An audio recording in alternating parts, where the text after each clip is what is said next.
Welcome, everybody, to today's chat. We're going to be talking with Aaron from BitBranding. He's gone through the Facebook Ads MBA program. He's a really smart guy. They got a really great agency that serves a really cool niche. And honestly, it's been a real big pleasure to work with him. So we're going to bring him up in just a second. But hey, if you're watching this, go ahead and hit the like button, subscribe, ask questions. We'll try to address all of those in the live as we can. Also, if you like Aaron, we'll definitely make sure to drop his socials. And you can chat with him. But without any further ado, Aaron from BitBranding. How are you, my man? Hey, my typical response is way above average, so we'll go with that. I like it. I like it. That's fantastic.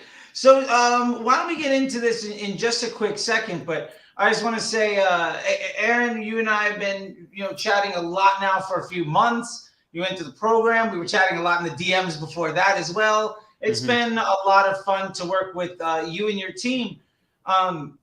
With that being said, I think just the first thing I'd love to know is just, hey, introduce yourself and what is BitBranding all about and what are you guys doing over there?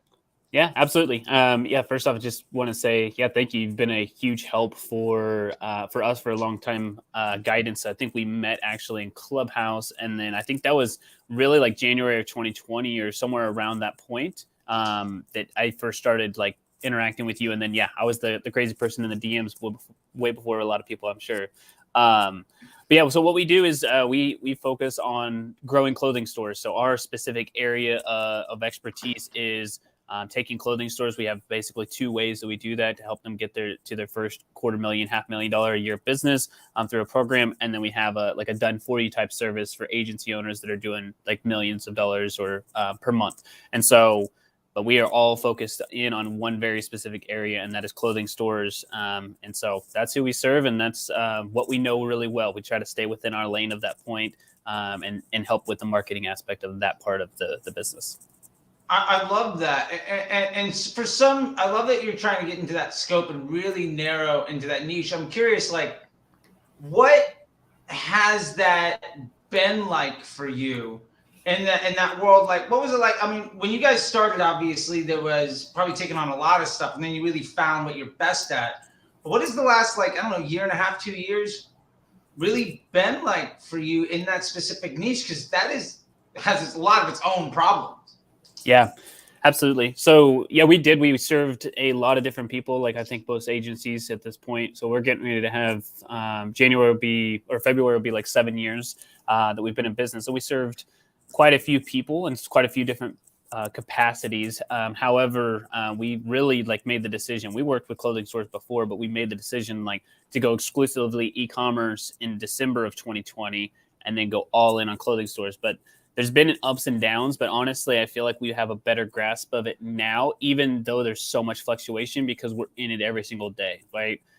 If a CEO steps down of a major company software that clothing stores are using, i.e. today, right, then we know about it and we're able to kind of pivot and see things ahead of time versus trying to be a jack of all trades. You miss a lot of things. So there is a lot of fluctuation. It's a little crazy. There's expectations that are, the people have touted online forever. And 2021 was just literally the anomaly of the internet. And so they base numbers off of that. So we've had to combat that and just kind of go back to real data. And you've helped a lot with that of just being realistic with our clients and then ourselves. But I think because we've narrowed in on a specific audience, we could talk the language to them and they felt comfortable and trusted us. And we actually did know what we were talking about. So it's a sphere of influence for not only our internal team, but people externally as well, just to build that trust. Yeah, I think that specialization is something that is a luxury that you get to. And I think that it's such a great place to eventually find, I always tell people, would you rather be the brain surgeon who's needed and gets paid a lot, or probably work a little bit harder and be like the person in the ER that has to do everything? One of those pays better and is a lot less stressful. And that dichotomy exists throughout everywhere. I'm curious, how did you all find yourself in the space of clothing retailer and boutique shops and all of that? Because that is a unique a niche to really dive into. And to be fair, you're crushing it in that spot. But how did you get there? Yeah, our very first client was my English teacher from 8th grade, and she was a retired teacher, and then launched a boutique. Had no clue what she was doing. She's very good at like putting together outfits for women, and then we just helped her grow that. And we were looking back at it, it's like, what do we actually enjoy doing when we're serving people? It's like, we want to have them have results, see results, and then the impact that they can have, but also what do we enjoy doing, right? And then how can we see like real feedback from our clients as well, which is where like the Shopify and like the instant sales come in, versus like a lead generation, right? Where we have to rely on a sales team that isn't necessarily anything to do with the marketing. So we look back at our like the clients we enjoyed the most, that were the least headache, and then had the most success. And we like started to really think about it and said, okay, these people actually are the ones that we can serve, we can make an impact with, and then we actually enjoy doing. So it was that Venn diagram of like, what are you really good at? What do you like doing? And then where's the client results? And then we just put those together. And that's really how they came about. Yeah, I think that's fantastic, because I think everybody's got a bright idea until they go out into the world, right? And I love that you guys were really able to find that space. I'm curious, like you and I started chatting, I think, on Clubhouse, like forever ago. And I mean, like, I feel like that was another lifetime ago. That like the Clubhouse rooms are just hot fire for like a good bit. I know some people are still like real all about it. I mean, cool. It found its, water finds its level. That being said, like, what were some of the struggles that you were having at that place, and what has it been like to kind of grow and solve some of those problems, like, over the last year or so? Yeah, I think the biggest difference for us was like as we started to scale in our ad spend, whenever things started to drop off, right? Like we used to go after interest targeting or even like a lookalike audience or behavioral, which still did really well. But once we got to a certain level of spend, like there was diminishing returns, and we just couldn't crack the code on like, why is it that we can't outspend this problem? And our creative was decent, but we had exhausted audiences. And then with the boutique world is a very unique world in general, right? So we work with all types of clothing stores, but the boutique world, it's very fast fashion for most people. And so the items sell out before the platform ends up learning how to understand your audience, or if it doesn't understand the audience, that product has now been sold out for a very long period of time. And so the client gets upset because they're like, hey, wait, this dress that you're talking about here that, a million people want is no longer available because we didn't buy very deep in it. So it was a supply chain issue mixed with like data from Facebook. And then how do we find the right combination to be able to scale long-term and keep ads running that are still profitable without running into, varying degrees of fluctuation with the budget or with bids or anything like that. Yeah, I'm curious with that. Like, I mean, I feel like I've got a pretty good answer on that, but I feel like, would you be willing to share sort of like, hi, Inez, like what have you done to really kind of combat that issue of, I'm running ads where this product is going to sell out, but I still have to promote the store. Like, what is that execution actually looking like for you, especially in this boutique space? Because it's not just boutique clothing; it's also businesses that work on the drop model. There's so many things. People can apply it to Black Friday and reducing inventory. I think that lesson is tremendously and universally applicable. Yeah. So what we've done is we've also trained. So one facet is we've trained the people that we work with to, as we begin testing, right? So we use dynamic creative ads as testing. And so multiple different assets of creative, what works. And then once we find like what works as far as creative, and we believe that, right, and this is still a, educated forecast or guess, we buy deeper in a certain area. And so there is more stock of something. Not everybody has that luxury, but that is what we suggest for that period. And then we sell by category. So you may be interested in athleisure. Well, this piece of athleisure may not work for you, but we do have a whole line of athleisure, and we send it to an athleisure page. And we just always have categories that are in stock.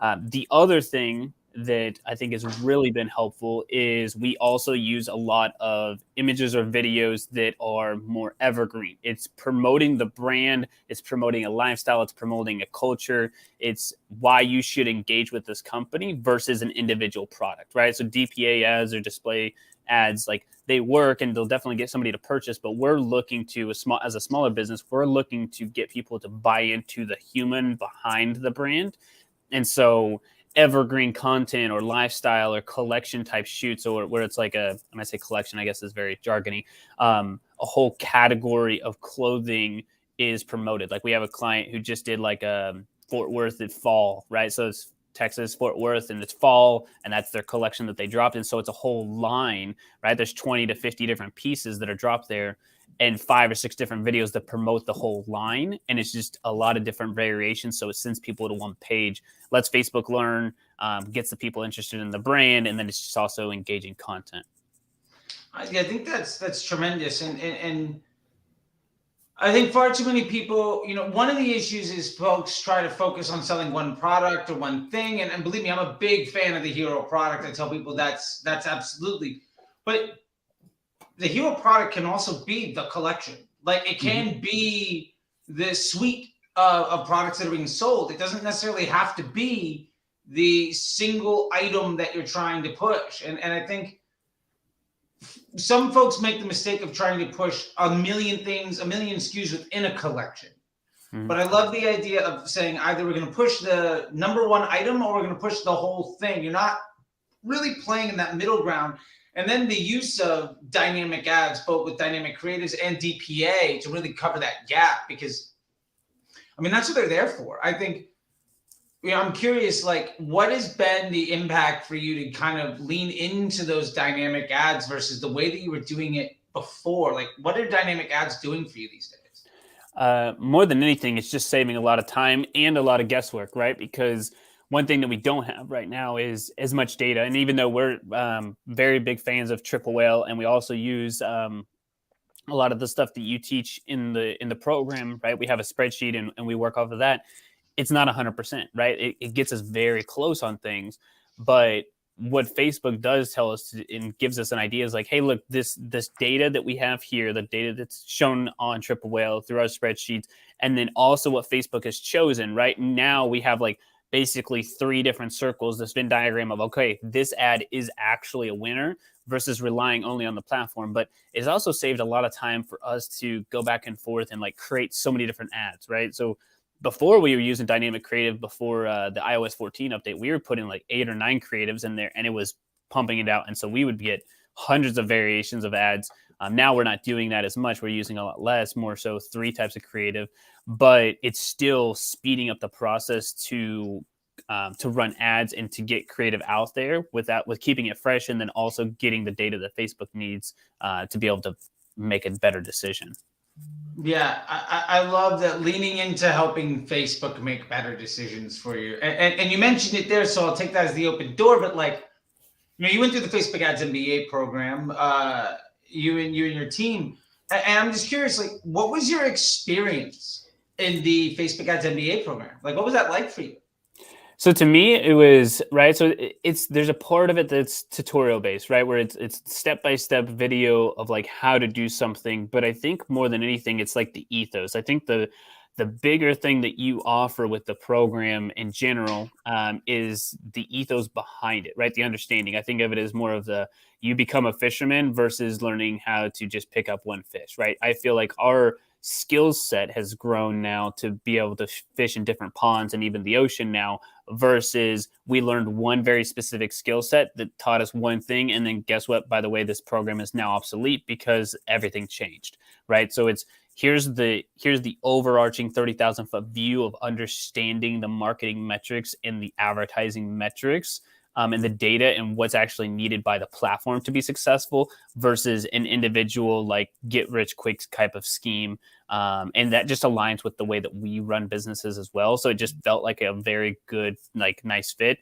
And then the community aspect is too, right? People asking really good questions too. That's another part of it, is the community of people who are also in the same mindset, and just surrounding yourself with the right people, I think has been very helpful.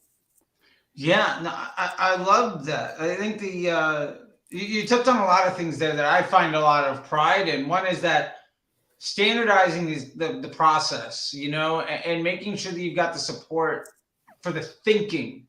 Because I feel like a lot of folks are still trying to figure out like what's the right audience, what's the right ad, what's the right format, they're chasing all of these. I always tell people, you can't move mountains by worrying about the pebbles. And I think so many people are skipping and hopping and running past dollar bills to pick up dimes. And it's just such a pain to manage things in that way. And I think that the stability that you get by thinking about things in a bigger way and trying to solve better quality problems, I think that the gift that gives you is not only the confidence, but also the support to really understand what you should be doing.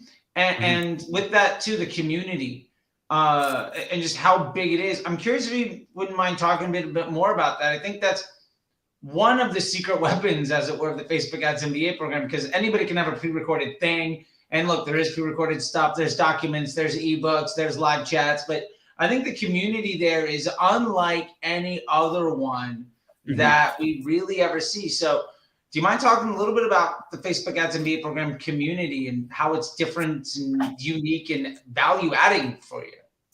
Yeah, I mean, I think the biggest point there that you mentioned is the value adding.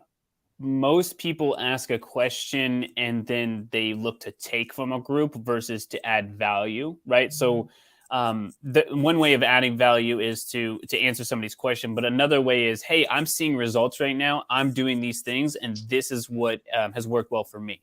And so I think that, right, some groups have that aspect of it, but it's very it's an anomaly to actually have a piece where somebody's actually providing value back to you in a real life situation that you actually need, and then they continue to give that type of feedback. So it's more of a close-knit group of people, and then there's a group of people who actually have been a step ahead, have been a step behind, and are all trying to solve the same type of issue, which is not right. No, I don't think anybody else in the program is necessarily solving the issue for clothing stores, but they think and talk in the same way that we do. So it's like its own language, right? You've created basically like a fandom of like Star Wars, right? There's just certain aspects that we can use or you can talk about if you understand that language. And so it's just helped streamline, I think, a lot of the conversations. And like I said, I think the biggest thing is just the value add back and forth.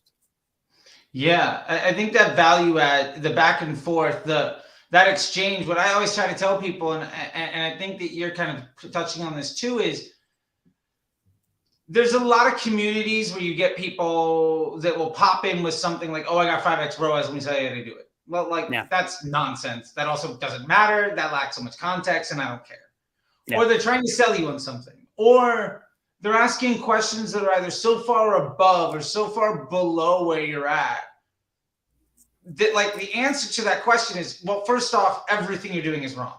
And like, we need to completely change stuff. Like, not wrong, but just different. Maybe it's wrong. Maybe it's not. But like, the fact that the community that we have has that shared language and that shared culture and that shared ethos, where it's, here's the process, right? Here's like 9-10 steps.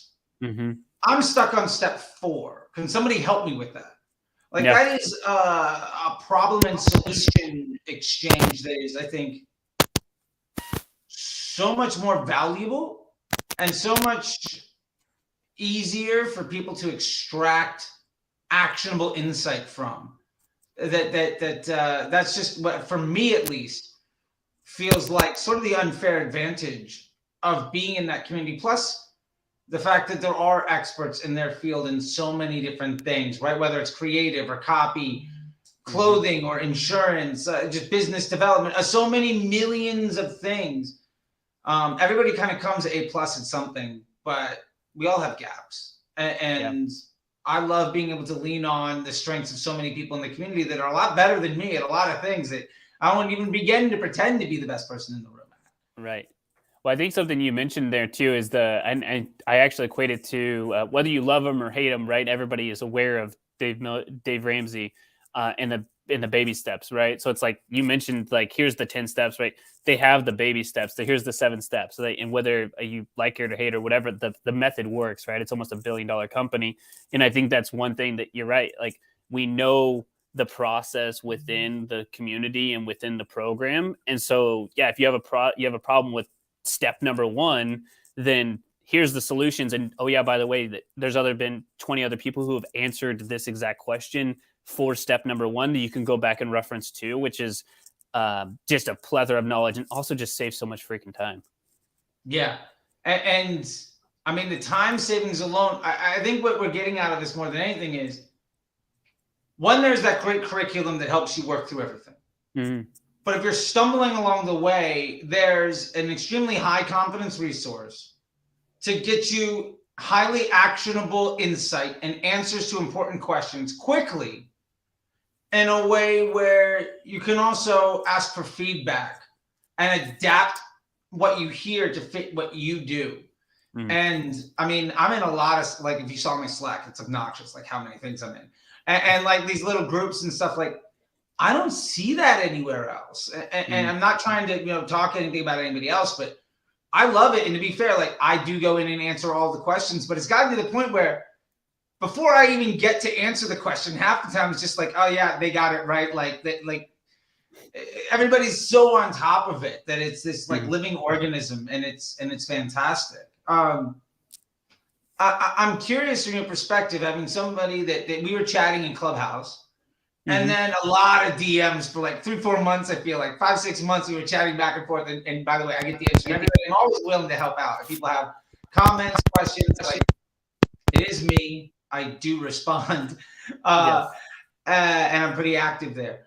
But I'm curious, like, what it was like then to what it's like now. How is the work-life balance or confidence or ability to deliver or scope of business, like, what is the everyday differences that you could really put into what is, basically the gifts that you've gotten out of it that are much more than just, I went and watched some videos?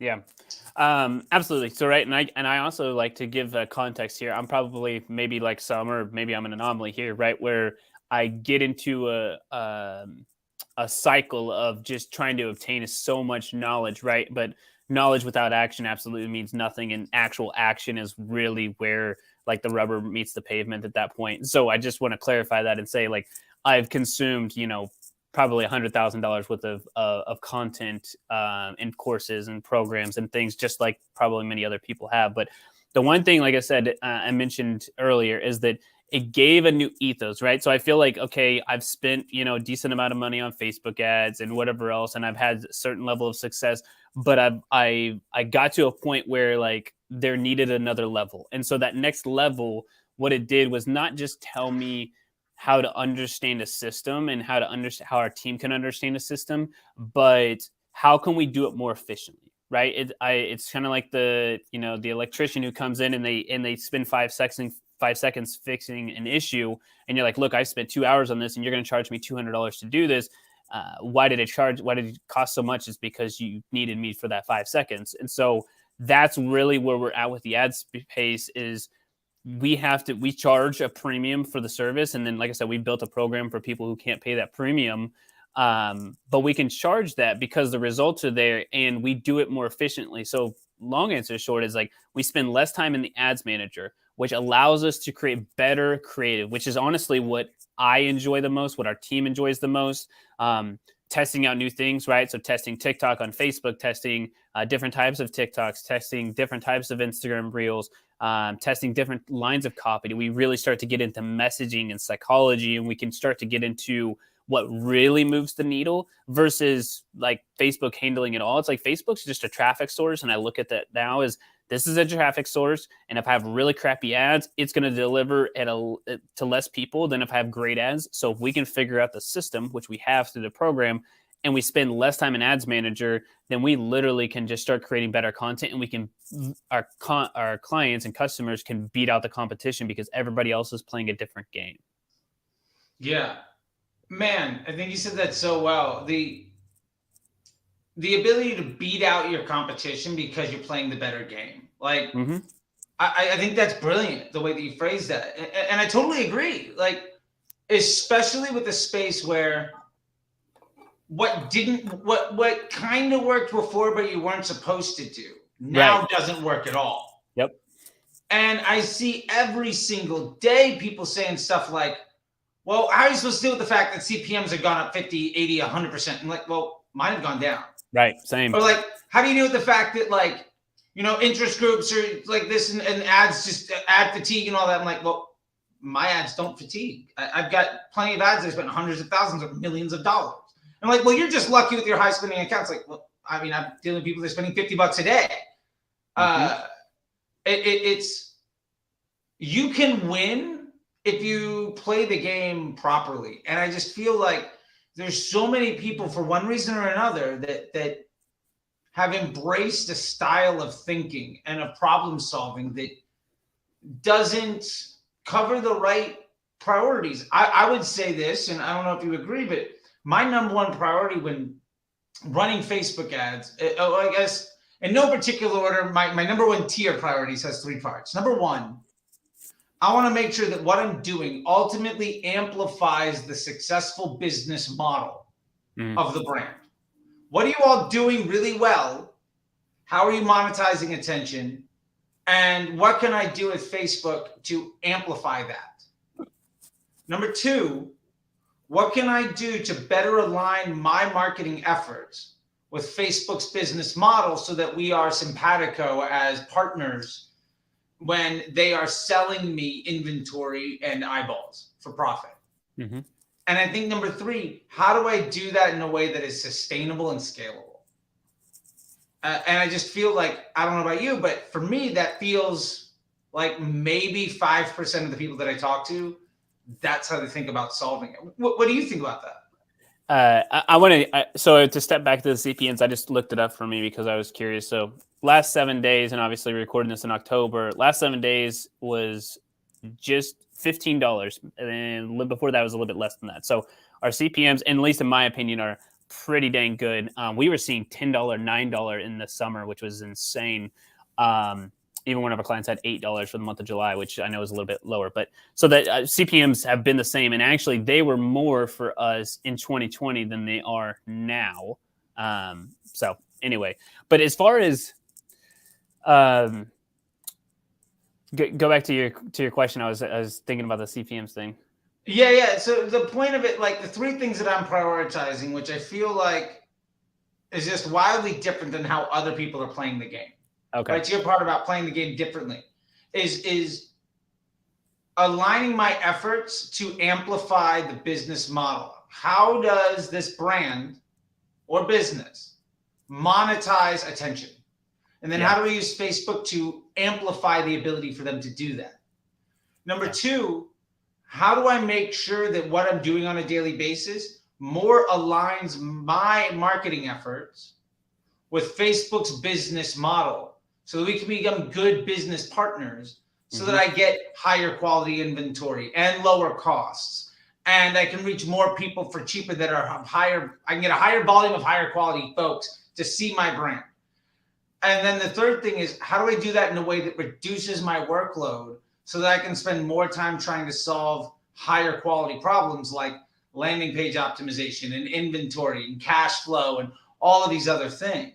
So like, that's how I'm playing it. And that's sort of the question of, is that how you're seeing it, or how are you seeing other folks? Because for me, that represents maybe 5% of the people that I talk to. Yeah. 5% sounds very liberal in that statement. Because most of the people that I talk to believe that Facebook is their savior, because Facebook was really good at running business models for a very long period of time. So it was like, nobody trusted Facebook. And then, Facebook, by the way, will absolutely blow up your business. And then, right, they didn't have a good business model, and then they blame Facebook for that. So it's like I got a lot of people on both sides of the spectrum. Like, Facebook doesn't work, and hey, I made everything work before. And so there's both sides of it. But most people that I talk to, they believed that Facebook was their issue. And so it's just a constant conversation of saying, like, you have to have a very good business model, and then you have to have a very good product and really good customer service, right? We cover like 5 areas for us, right? You have to have a great website. You have to send traffic to it, which is, predominantly Facebook. We do play around with TikTok and Google, but predominantly Facebook and Instagram. You have to have profit. So we use email and SMS for profit. The 4th piece is customer experience, like your packaging, your shipping, your live selling, all of those things that make up a good customer experience. And then you have organic, right? So testing out creatives, influencers, and then just actually like Google ranking, like all of those things make up a business, right? And I think that a lot of people within the last 10 years, right? I'm just talking at this point because this is not my first business, but in the last 10 years, have created businesses on the back of social media and believe that that's a business model versus going back to the principles of business, which is like literally make sure that you have something of value to give to a customer in the free market. And if you add value to them, guess what they're going to purchase? And that's a business model. And so that's the education that I have to do. And that's what, like when we teach our clothing store owners, like we talk about Facebook ads, but it's like, it's probably 20%. It's probably 60% of the questions, but it's only 20%. And I'm like, look, your ads, they're good. They're profitable. The problem is you have a returning customer rate of 5%. That is not a good business model. We have got to get more people. So that is our conversation, like day in and day out, literally live chat going through that. That's dead on. Like looking at the business model of the brands and how that stuff works, I think is just so vital. When I talk to people about the concept of PSM, right? And profitable scaling margin, which is, for those who don't know, that is how you scale a brand. It is the lifetime value divided by the sum of cost per acquisition and the COGS. And that's not client acquisition costs because you might have to make multiple sales. And the COGS, maybe they buy multiple products. So you have to add up the cost as things evolve. But understanding basically what is the profit margin per customer on their lifetime journey, which sets you up for planning for and forecasting future revenue. Like that's how you scale a business. That's how you really make things work. And folks that are so hell bent on, well, my LTV is basically the average order value of my first purchase. Yeah. When I talk to people, I'm like, you have maybe what you have is good for retail, but you don't have a direct consumer business. Like a direct consumer business relies on LTV because the reason that somebody's going direct to consumer is because you are solving a problem for that customer in a way that retail brands won't. And you're developing a relationship that you can monetize. And if your brand has a 5% return rate of like a customer coming back, that is brutal. Like you're gonna live and die by the money you make today. And the money you make today has no implication on the money you might make tomorrow. And there's no way you can plan for 90 days from now if you can't know what you're going to see tomorrow, right? Like that just doesn't work. So like, I love that you brought that up, and I'm curious, like, how are you speaking to folks about that? So my personality is a little bit more bullish about it than not, because right, my personal, like something that I journal about, something that I'm very passionate about since a kid, right? I started my first business when I was 9 and ran it until I was 18, and then had a business in college, right? I feel like my whole purpose for life is to help friends and family and people that I'm acquainted with, like if they want to be an entrepreneur or find a way to make that possible. And so I've gotten to the point now where I'm like, look, to be in business, right? To enjoy this journey that I think we've glorified, right? Everybody believes that the entrepreneurial journey is like so glamorous, right? But they don't realize that it's a roller coaster, right? There are highs and lows. But for you to be able to stay on the roller coaster, right? You have to stay in business. And so I am a little bit more bullish about telling them like, hey, look, this profit margin isn't going to work, right? You're going to get yourself through Christmas, right? But your number one goal in business is to stay in business. Rule number 2 is to see rule number 1. That's the only rule in business, is to stay in business. Because as long as you can play the game, you will find a way to win. But you have to stay in the game to play. And so the way that I approach it is very much the way that I am right now, is hopefully a little bit more passionate about it and explaining to them something I've learned and I can't give the credit to, which is that there's 5 1s to starting and growing a business. And then those 5 1s are attributed to a business model and attributed to taking care of the customers, and everything else just kind of makes sense, right? It's one audience, right? With one offer, one platform that you can dominate on to where your audience is at, one message. What is that clear message? Your culture, your subculture, your community. And you do that for 1 year. If you do that, it lays the groundwork for success. And so I've seen it happen so many times where people are successful doing that model, that it gives me the confidence to tell more people, like, look, put your head down for the next 12 months, focus on these areas, and use Facebook as a tool, because you got probably kids, you're married, you got pets, you have all these other stresses, health, whatever else going on in your business, employees. You cannot afford to spend 20 hours of your week frustrated with a platform like Facebook when that deteriorates your life, literally, and you can't stay in business because you won't ever figure out the model and get off of the merry-go-round. So I am a little bit more passionate about it because I'm from an outside looking in, but that's just kind of my approach. I totally agree. And I think for a lot of those folks, 20 hours, they'd consider themselves lucky if they only had to spend 20 hours doing it that. And for context, like, what it looks like now, I'm just curious before we get too off topic, but just really quick, like, I'm managing a brand where we did 2 million in revenue last month. In January, we did 200,000. So I'm 10x from January to September. Wow. I spend a good 90 minutes a week on it. Like, what is your workload on an account that is actively managed and scaling? Like, not to undermine like the level of work that you're doing, but what does that workload look like actively in the platform to manage a business versus what it used to be, where 20 hours a week was lucky if that's all you had to spend? Actually, I mean, I'm just trying to think of the time, because 70-80% of it is spent on the creative, the messaging, everything else. I would guess an hour, 2 hours a week on a platform, on an account that's spending close to $2,000 a day is probably our largest amount of time that we spend on a client. And that's honestly because the client understands ads a little bit and did really well in 2020. And so we do a lot of educating back and forth, and we probably wouldn't be spending that much. But yeah, it's a couple hours a week on that. And that's, I think, to give context, I think where you were going with this is there's time spent elsewhere making the business grow that adds leverage in the business model to continue to scale. It's just the pulling the levers inside of Facebook and understanding those metrics is a small period of time. Yeah, absolutely. I mean, that's definitely where I was going, because I mean, I'm a retired Facebook ads day trader, right? Like, it used to be, I'm going to run ABO until these ad sets run out. I'm going to run interest groups and lookalikes and retargeting until I hit fatigue. And I mean, I used to know that, like, I could fill up a giant we had like the cold brew tap in the office, right? And I could fill up like a jug.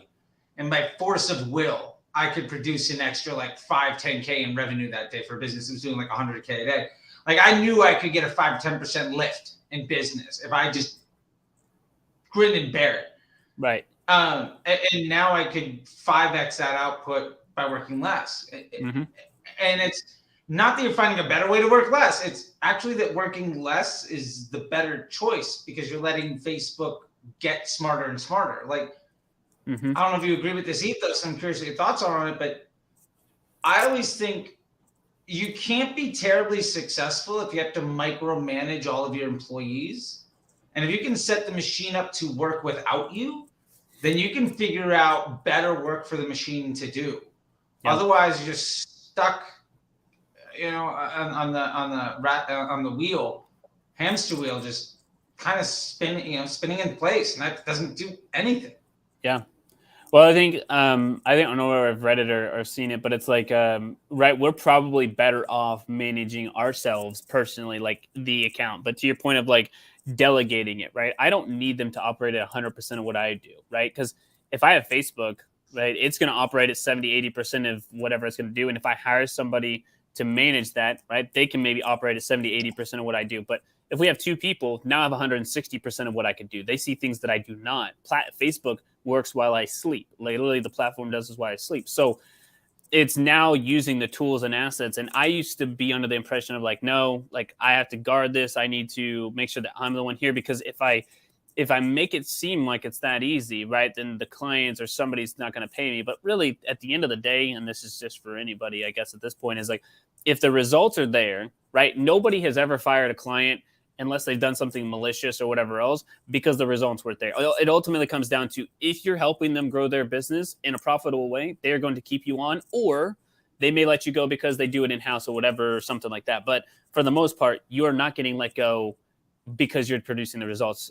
So as long as you're producing the results, they don't really care how long you're spending in it. Because if you 10x their account, I don't think they care that you spent 90 minutes in the account that week. They care that they just 10x their business in the last 10 months.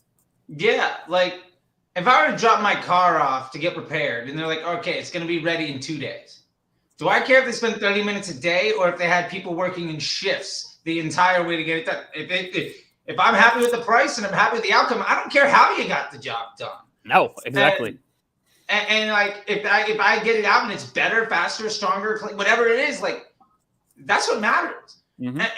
And to that point, like I think what you have talked about, and a lot of other folks have gone through the program, through the Facebook Ads MBA program, you've been able to get your heads out of like the management and do more of the ads and do more of the management of that business model and making it so that, well, we're now stabilized the traffic source. We're improving the volume and the quality of it. Mm-hmm. Now let's use this stability to go figure out some other bottleneck further down the customer journey, be it conversion rate or second purchase rate or LTV or whatever it is, so that we can massively amplify the business. Like you can maybe you scale the brand 10% in spend today, or you improve the second purchase rate by 10%. Mm-hmm. One of those things is tremendously more important than the other. Yes. You know, and if you ask a Facebook media buyer, can you 10x my spend today? Great. And then the campaign's done and then I have to start all over. And like, okay, well, ultimately we grew the account by 50%. 50% spend versus a 10% conversion rate lift. I'll take the 10% all day. Yeah. That returning customer from 5% to 15, I'll take that all day. Yep. I'll take a worse CPA on Facebook at a higher spend if I can triple my returning customer rate by just adding, a 1 to it. Yeah. That's so much more important. Yeah. What I was going to say is like Dan Kennedy said it, I think, the best, right? And I try to use this a lot, is those who can spend the most to acquire a customer or know their numbers the best, right? Like will always win. So if I have to be profitable in 30 days, right, I'm going to be able to beat out anybody who has to be profitable day one. But if I can be profitable in 90 days and know that, I got an average order value of $100, but I'm going to make $600 in 6 months, and I know that the rest of that $500 is going to be profitable, then I'm going to beat out every single other person, because I'll spend up to $100. I'll spend up to $200. Yeah. And you can't spend it. You can't outspend me to acquire them, because they're going to be pulling out of the gate at $25, $30. So it's like, I can literally outspend you, not because I have more money, but because I know my numbers better. And so that's really the fun game to get into. It's honestly, it's kind of a difficult, hard conversation to have with clients and understanding it. But for this example, that's what we're going through a lot right now, is like, do we either scale or do we add profitability, right? Because we can't do both simultaneously. I know some people believe that, and you may have a different opinion, but to me, I can't be truly scaling and focusing on maximizing profit at the exact same time. There's an ebb and flow, but true scale gets rid of profit, because that's what we're doing, is reinvesting to actually scale. Yeah, no, I completely agree. I think there are folks that try to touch both sides, and you can't do it either way. Because ultimately, I look at it as an algebra equation. If you're if you're changing variables on both sides of the equal sign, like you're never going to get to an answer. But if I can isolate, okay, what I'm going to do is I'm going to improve conversion rate for the purpose of this conversation, or I'm going to improve that second purchase rate. Great. If I start also changing the types of customers that I'm getting by changing my ads and changing all this other stuff, now all of the work that I'm doing is completely out the window, because I'm trying to solve a problem that doesn't exist for a landscape that doesn't exist anymore. And also, to the point of just sheer economics, if you want to scale budget against future revenue, great. I mean, I'm doing that. You can kind of tap into fractional banking. Right. But you can't do that at the same time that it's difficult to do that at the same time that you're also improving profit margin on everything, because as you increase spend, inherently you're asking your ads to do more work. Your efficiencies will probably come down a little bit. Now, it's not linear, right? If you add 10,000 in spend, you're probably gonna get at least one extra sale. So it, like, the curve isn't just a line, right? But prioritizing one of those things versus something else means you get a far more sustainable result with either one. And I think it becomes really important, especially for like media buyers and brand managers and CMOs, and really anybody watching this could absolutely be any of that. Even if like you're just like, I can run Facebook ads, like you're actually a CMO, you're just not tapping into your potential. Right. Like if you can figure out which order of those things to prioritize and how best to make an impact, you're going to move mountains. Like maybe the best thing is, I just want to be able to spend 5% more a week on my Facebook ads at this CPA with roughly this type of ad unit. Mm-hmm. If I can do that, I'm driving more and more volume into my sales funnel. All of those people are basically hitting a very similar, if not exactly the same type of bottleneck. And I can tell my client or the brand, like, hey, I'm going to continue to drive more and more people into this bottleneck. If we can work together to make that go from 5% to 10, we're going to double numbers overnight. Yep. Like you can't double numbers overnight in a sustainable fashion at the supply side with just spending more money, because it will break. But if you make that change functionally, executionally in the business, it'll last forever. And yeah, I just love that that's where you're looking at it. There was something else that we talked about before, and I'd love to bring up just before we wrap this thing up and talk in our conversation. But I think it's sometimes a red herring when it comes to managing Facebook ads. Mm-hmm.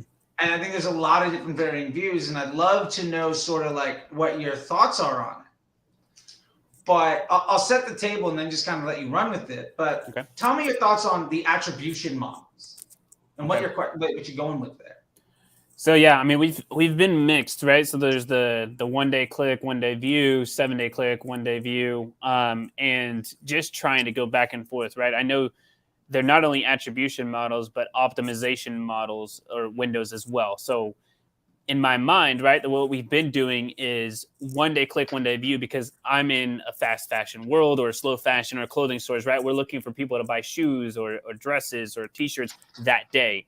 And so it's like, why not tell Facebook to optimize for that day?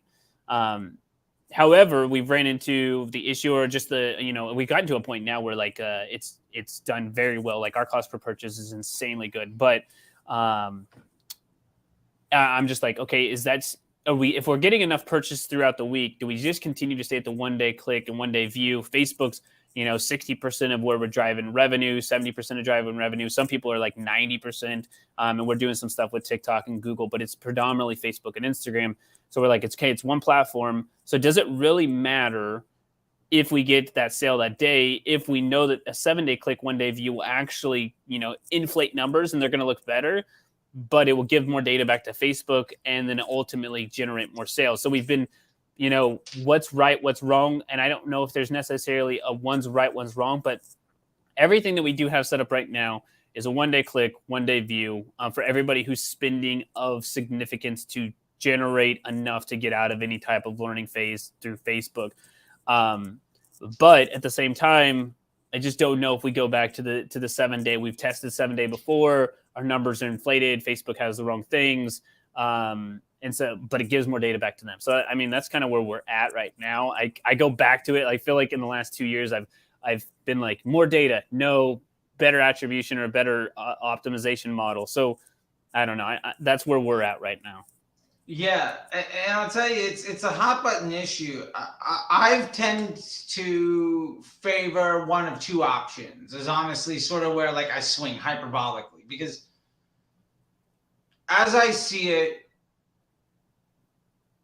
either you go for the most amount of actionability or the most amount of data, right? Like you get that immediacy, or you swing all the way to volume of data versus quality. Mm-hmm. And so that looks like 7 day click, 1 day view, or just a 1 day click. And I think it really depends on where the business is at and what the needs are.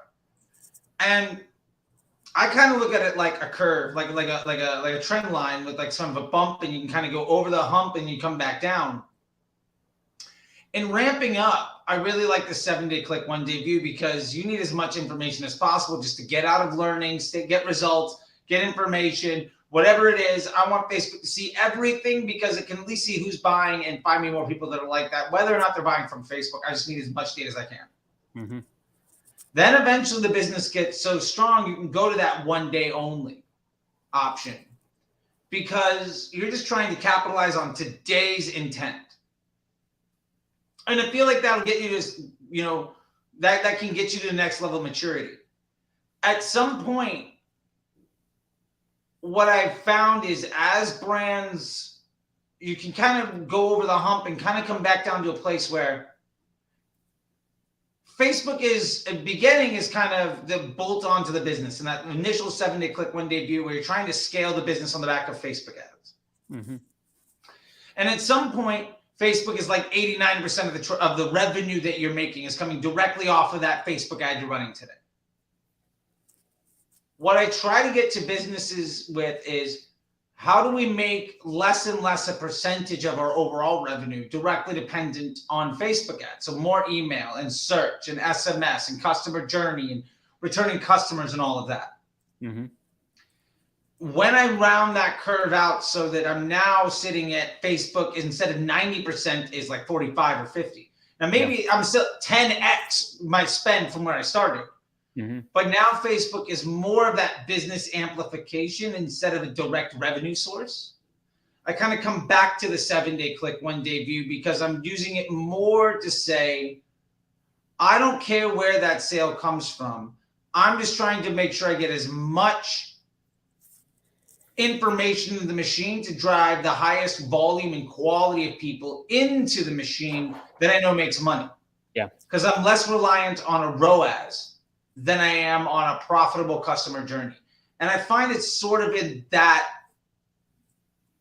kind of the life cycles. It's 7-day click, 1-day view down to a 1-day and then back to the 7-day, 1-day is sort of like how I see things. I don't know if you notice anything similar or if that kind of tracks with your experience.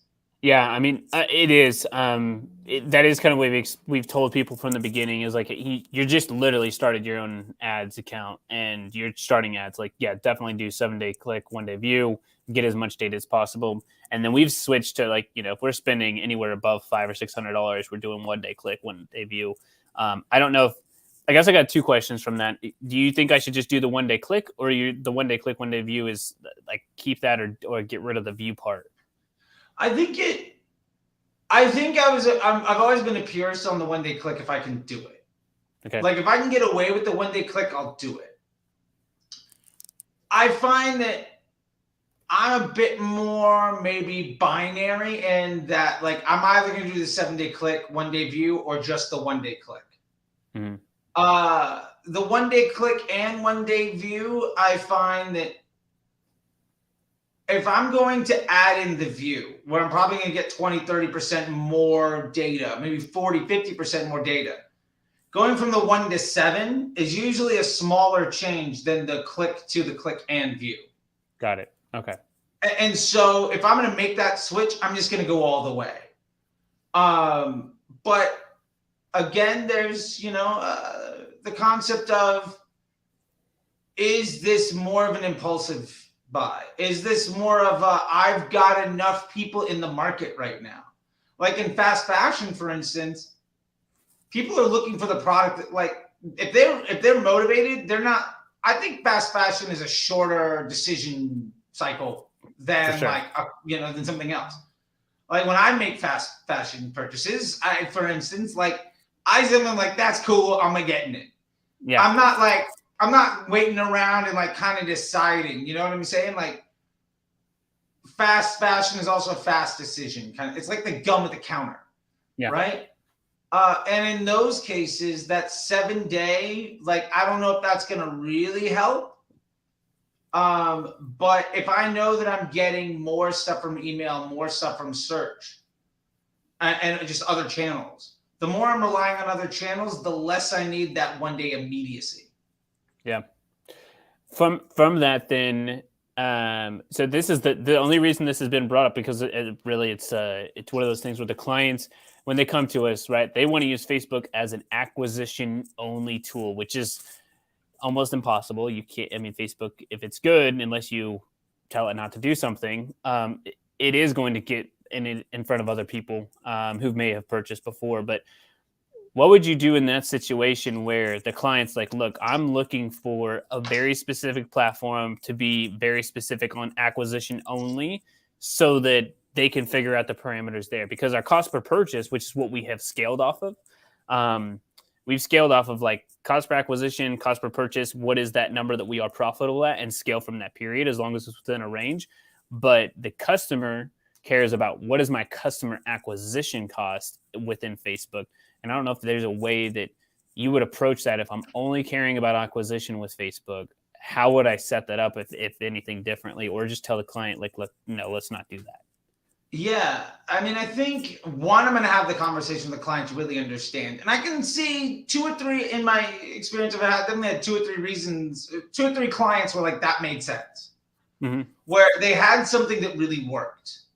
And their decision was, in one case, to bolt Facebook onto their existing business that was solid.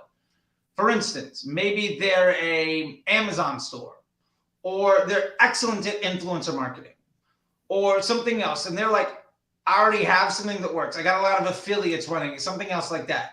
I need Facebook to be purely incremental to what I'm doing. I need it to exist in its own right. Okay. That's a situation where we've made the decision that Facebook is 5 or 10% of the existing business.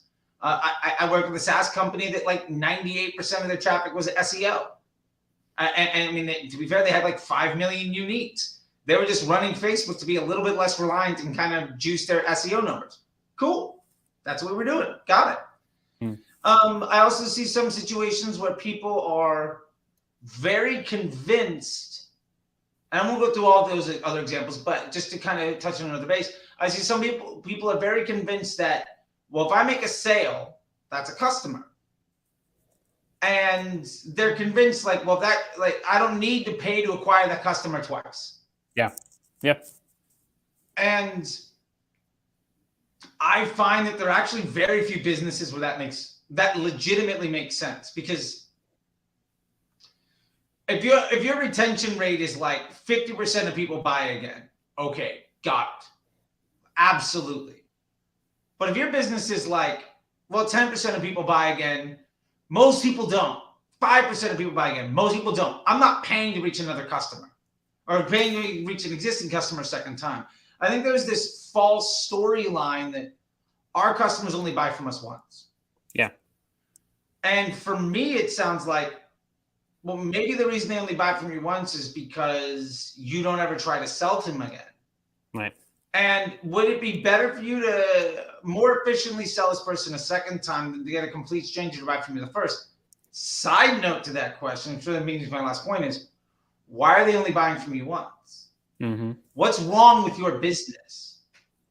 And I don't think people really look at that in that way. So I guess my point to that is, when folks come to me and say, I want Facebook to be purely acquisition, only first-time purchase, you can obviously exclude existing customers.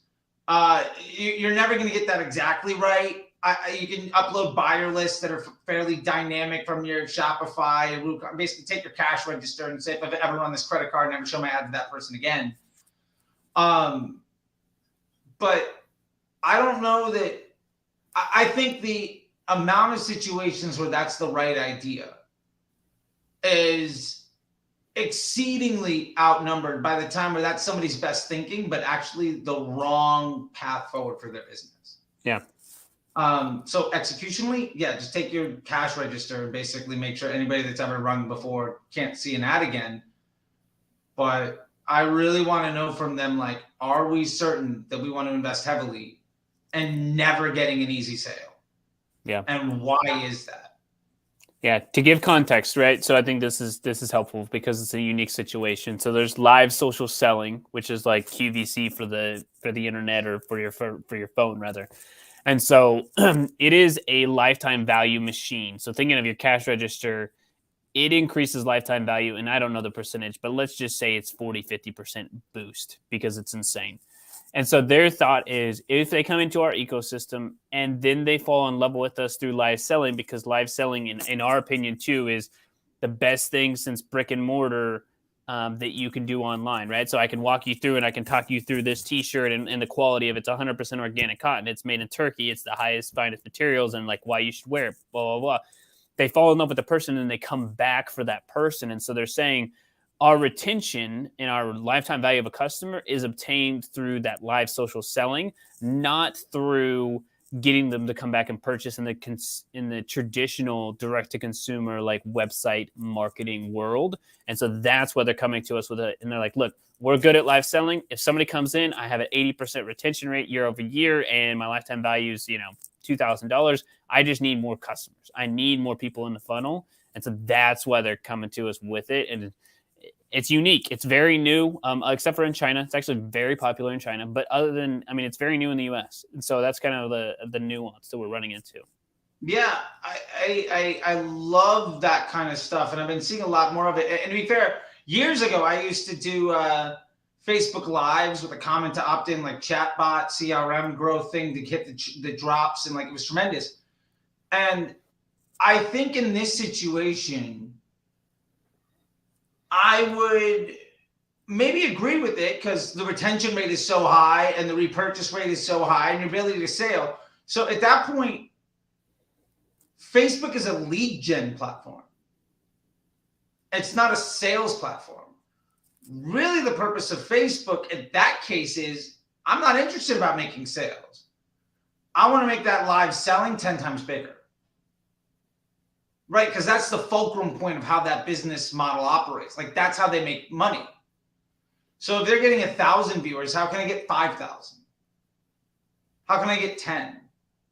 So if my Facebook ad is designed to effectively, in one way or another, massively ramp up the force multiply the efforts of how that business is most successful, I think in that way, maybe I make a sale for $50, yeah, or I get an extra 200 people to show up to the live.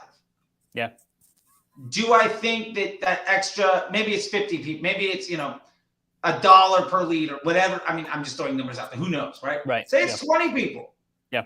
Can you convert 1 out of 20 people? For sure. With your live selling? Maybe if you convert 2, it's probably way better than what I could do. Yeah. So my job is to make sure, let me get you 1,000 people for that live if you're only getting 100.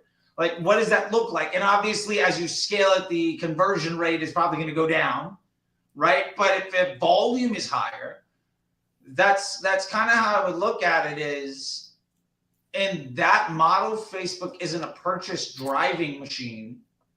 And what we talked about very early on, to kind of almost bring it full circle about how to look at Facebook ads, it is, how is the business making money? We run this live selling. Great. So Facebook isn't there. So if they're like, okay, we make money doing live selling. Cool. Can you run Facebook ads to sell a product? Well, my response is, might be, well, no. I mean, I can, but what if I could 2x or 5x the amount of people that show up to your live selling? Yeah. Because the likelihood of you monetizing that customer experience much greater than just a transaction through a Facebook ad is probably a lot better. Yeah. And also, I'm not creating other issues where now you're getting a lot of traffic to a site where you've got to work on the conversion rate optimization. I'm making all of these other workflows that you got to manage. Like, if you got a golden goose, let me just, make it bigger. That's kind of how I would look at it. And so to that way, maybe it is, one thing some of the stuff that I've done there is, like, maybe it is a 7-day click, 1-day view where I've got a Klaviyo form, and when it's completed, that's considered a conversion. Yeah. So I'm running a conversion campaign to that Klaviyo form being filled out. Right? And then it's just like, I don't care how anybody gets it, but just everybody that fills that out, I want Facebook to see that. And my sole job is to make sure the next product drop, that next QVC airing is more popular. Yeah. I mean, yeah, that's a very good idea. Because then maybe they don't make the sale on the first one, but if they watch like the fourth, yeah, great. And then I just figure out what's the value of a lead. And I'll bet you the value of the lead, the multiple on the value per the lead against the cost is probably higher than the multiple of the LTV against the CPA. Does that make sense? Like it it might cost me $5 to get the lead and that person is worth 12 in aggregate. Mm-hmm. Versus it cost me $50 to sell something that is worth 60. Mm-hmm. Right? One is a 2.5x multiple versus, or whatever it is, versus like a 10%, yep. 20%. So I don't know. That's the way I would look at it, because I think it's trying to make sure you're using the machine to solve the right type of problem. Yeah, I think that's a good way to look at it. And we don't have to continue on, but it's a good, I think, perspective to look at too, because then, right, you get into human emotion of like, okay, now I must go live to generate the sales, which requires time, versus a traditional direct to consumer model, which is that I make money, quote unquote, I make money while I sleep. And so now it becomes where's the weight of time and leverage and scalability with profitability and, ad spend. So it's an ebb and flow, right? So you asked the question in the beginning of the conversation, what are the things that we're battling right now? That's really the biggest one is where is the percentage of business growth between those two areas, and then how do we even it out based off of the individual client's perspective of how much time they actually want to spend on the platform. Yeah, and I think that's a great place to leave it off, because that's a much better quality problem than most people are having, which is what audience should I be spending my ads on, which is, this isn't 2016 anymore. Please stop thinking about it that way. There is a better way. Aaron, I really appreciate it. I thank you for your time.